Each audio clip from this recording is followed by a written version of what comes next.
Hi there. Okay, so it was great to see everybody's videos already coming out in January 2019.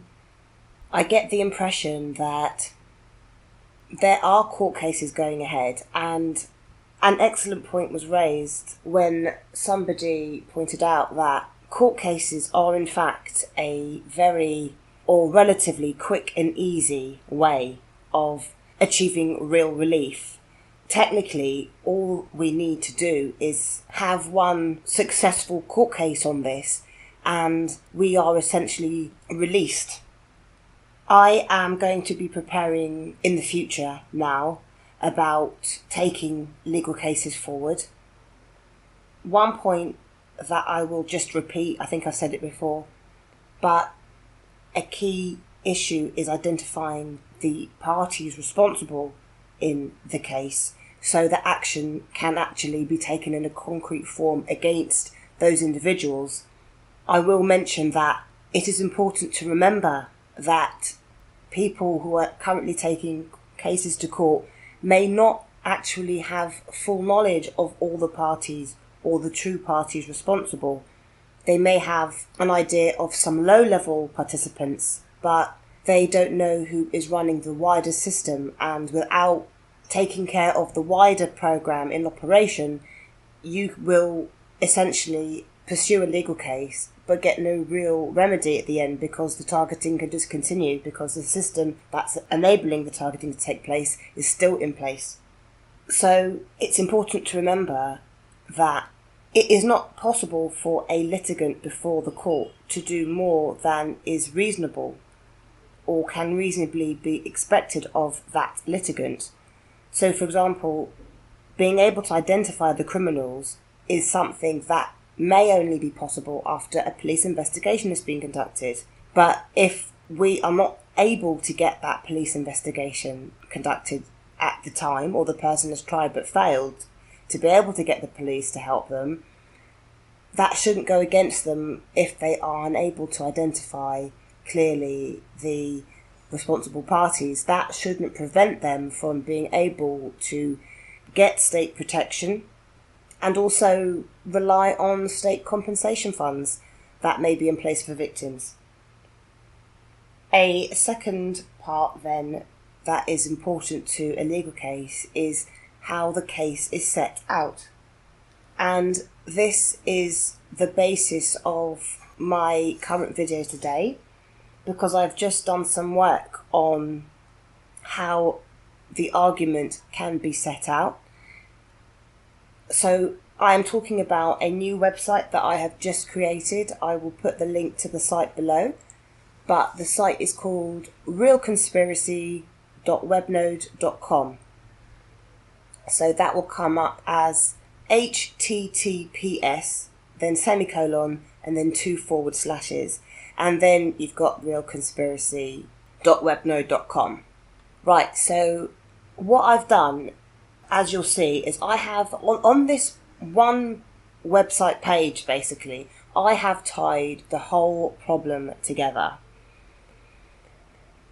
So I've called it the Real Conspiracy, or Real Conspiracy, to deal with the whole counter arguments about conspiracy. You know, because as I always say, that the word conspiracy is not the same as meaning the whole idea of a conspiracy is made up in your mind. On the contrary, the word conspiracy is precisely there to describe conspiracies and non-public group dealings. So the word conspiracy shouldn't automatically mean that anybody who mentions a conspiracy is crazy. That's a very clever technique, clearly is. So as you'll see from the site, I have described it initially as a crime, and a lot of people find crimes interesting. So I'm sort of picking up on that genre, and then I'm talking about technology. As I said in a previous video, everybody can agree that technology has been advancing, and this makes the argument that crimes are being conducted by technology more credible. I've also tried to explain how this is possible, and it's possible through the spending budgets And this is precisely why these false flag terror events have been used to justify greater spending.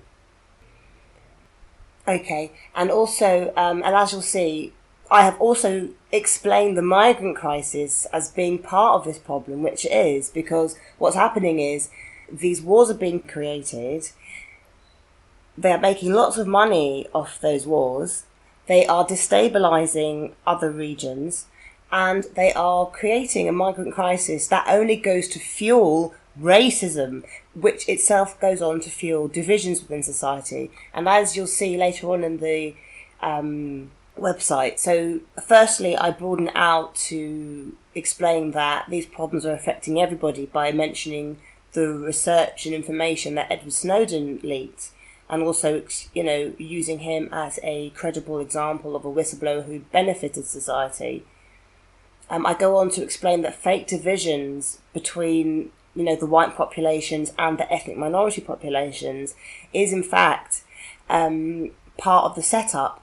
Now, we know that a lot of these false flags are mind control subjects. We are the first ones to know that. So we are the first ones to know, really, that a lot of these so-called Islamic terror shooters and criminals were in fact probably, you know, were people who probably thought that they were doing the right thing by following their religion, and that was probably exploited by these people, and they were made into shooters, and they were given the exact same psychological programming that we have been given, but the only difference is that they were not made aware that it was being done deliberately, whereas targeted individuals were made aware at some point that all these strange things were deliberate.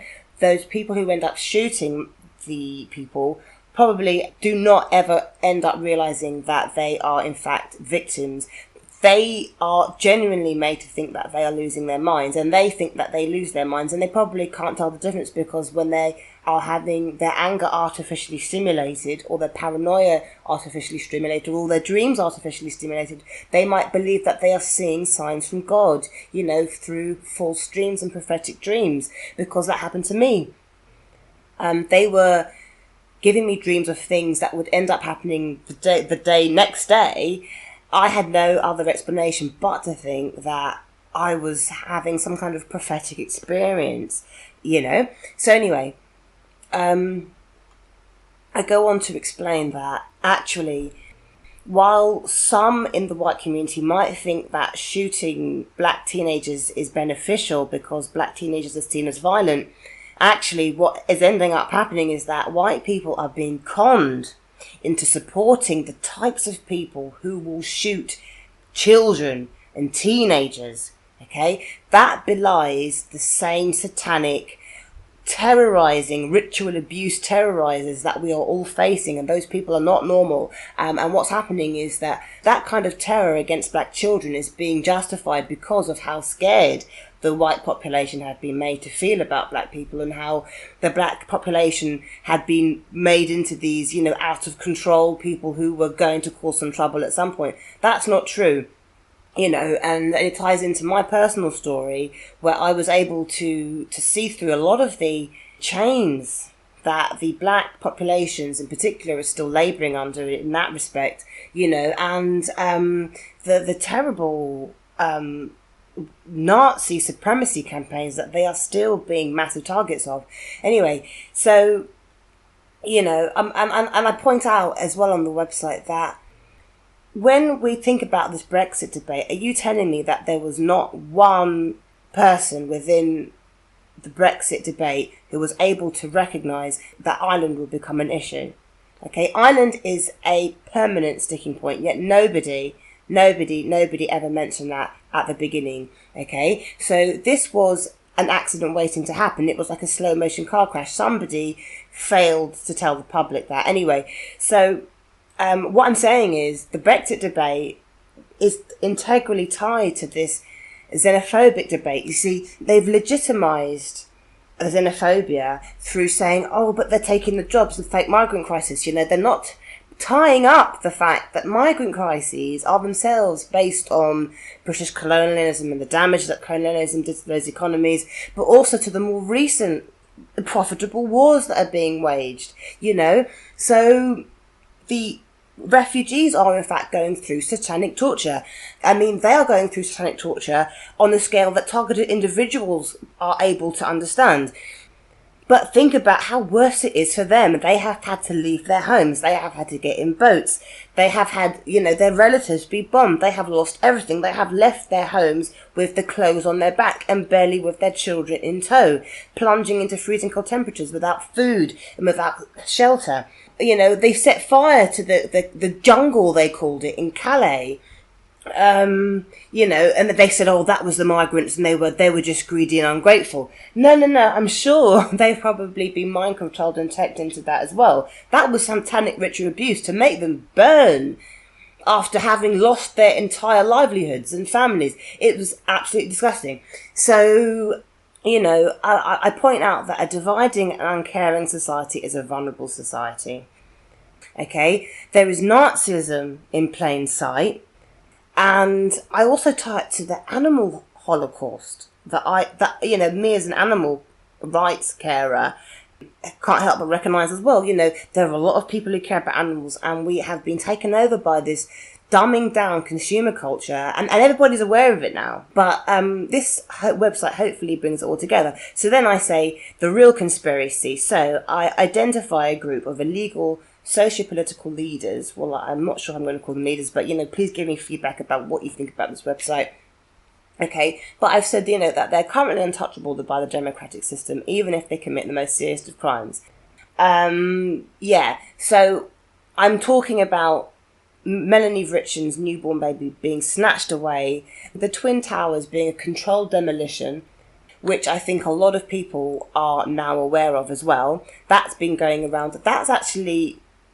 If you look at what happened, if you look at a video on my playlist, the whole information coming out about the Twin Towers being a controlled demolition was planned. They have been waiting for this information to come out for decades. They have been dropping breadcrumbs and waiting for people to do something about it. As I say, finding these articles about the police recognising it in Arizona, for example, I'm not finding that article till about 2 years later. They have had all this information for a very long time, and they've watched as we have been picking it up slowly. And as I say, there are huge communities now. There are communities mobilised about all these issues, and targeted individuals can bring them all together, because we have kind of lost our fear we haven't lost our fear, but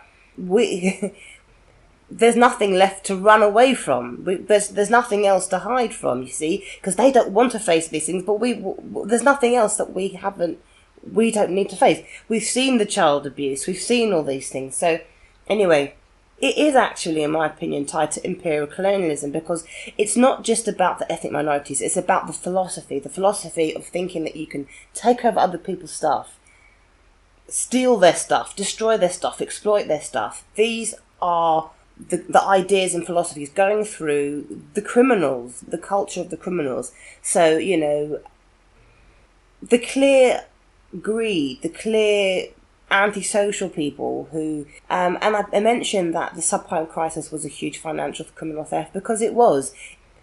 A lot of people had the tsunami that they didn't see it coming, and then in the next minute all their homes repossessed. So then I attach it also to the environment, because I think that a lot of people are concerned about, the thing is about the 5G argument, what I'm thinking, you see, because I didn't tie it to chemtrails as well, because when you think about chemtrails, what are chemtrails? We look up in the sky and we can see that they are the exhaust fumes from aeroplanes. What they've done is, yes, those exhaust fumes are full with nasty chemicals, but they have, they've given a sort of an alter reflection on the people who complain about chemtrails.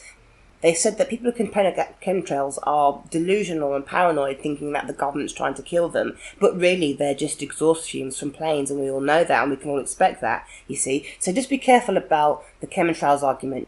But yeah, and the 5G as well, because everybody's going to want the 5G, aren't they? Because everybody wants faster phones and things as well. So I'm not saying that those things are not proper arguments, but they're also divisory arguments. You will make that argument, but you might not leave with as many supporters as you were assuming you were going to leave with. Yeah.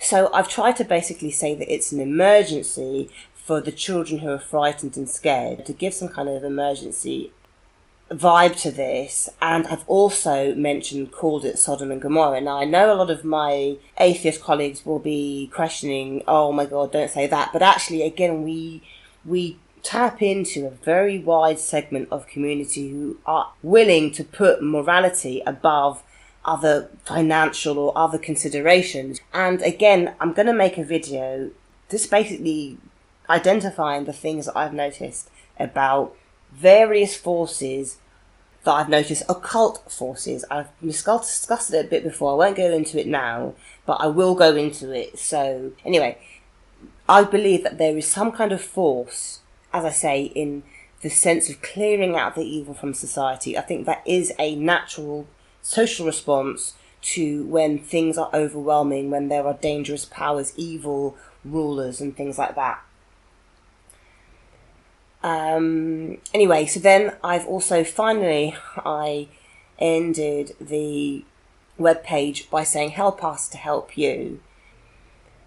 I've been honest about it, but also to sort of suggest that the targeted individuals are the ones bearing the brunt of the danger, but we need your help. And I've also tried to distinguish general political activists from the false targeted individuals, the crazy line. But just be aware, by the way, I stupidly, you see, on my website, I've put a blue picture at the bottom. It's called Directed Energy Weapon Terrorism. I found that picture online through Google search, and there was a website address underneath it. I went to the website address, and as soon as I did, I don't know, my computer picked up some kind of virus. Or my antivirus picked up it was a virus. So omnisense.org is a direct virus site. Don't go to that, but I've still nicked the picture because it's quite relevant for my website, but just don't go to that page. I've also tried to give people a call to action of what they can do, so I've asked them to share the website. That's all they have to do. Now, I've also started collecting information, and this is again important for a legal case, having the wider evidence, not just trying to prove a Sisetsung situation, but relying on the wider case. And when you go to my YouTube channel that I've been working on, Lucy Targeted Individual, you'll see that I have dramatically improved my playlists, and also maybe I've customized my channel to an extent. And I've also developed playlists now where I have identified various resources of information. Now, this kind of information is very important to legal cases as well. So, I've got videos about other crimes, related crimes for investigations, criminal networks, criminal psychology, information about advanced technology. As you'll see, I've tied in information for those who are concerned about the environment aspects. I have got information about the racism, but also colonialism, imperialism problem, because that is a massive, huge thing that's actually been staring everybody in the face. It's in plain sight. This massive Nazi hierarchy is staring everyone in the face, and it's a massive indication of the types of people we're dealing with, the colonial people we're dealing with.